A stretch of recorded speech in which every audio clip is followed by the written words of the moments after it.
Akon panguna nga depensa.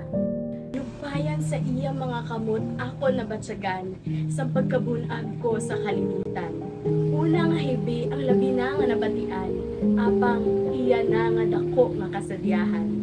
Mga gabi nga waay sang tulog, maatipan lang ako kag mabusog. Mga adlaw nga wala pahuway, mahatagan lang ako sang kinanghalanon nga bagay. Gakalados mo lang sa tunga sang dalan, sang ako makabalo na magdalagan. Mga bagras kag mga pilas nga puro, sa isaya lang kahuyok, gauntat ang pagtulog.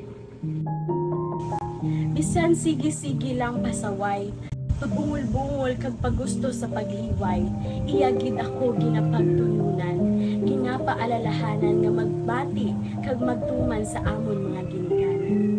Sa pagkadto sa eskwelahan, adlaw-adlaw yagig ko ginaupdan, biskan sa kadyutayon sang amon balon, iya sobra-sobra gid sa kamadalaganon sa akon. Sa pag-eksperyensya sang akon kapaslawan, sa iya tupad gid ko una nagadalagan.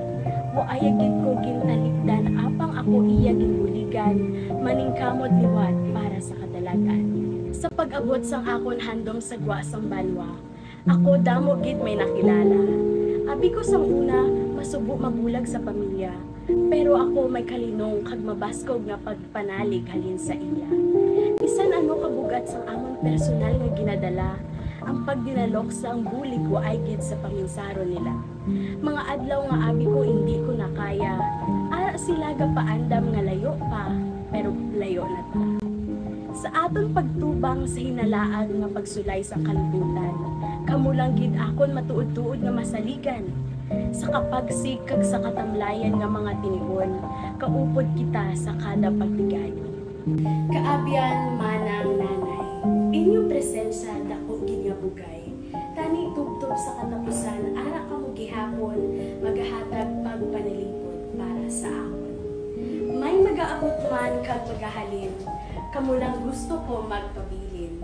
Mga babae nga puno sa pagigugma, kamo lang akon panguna nga depensa.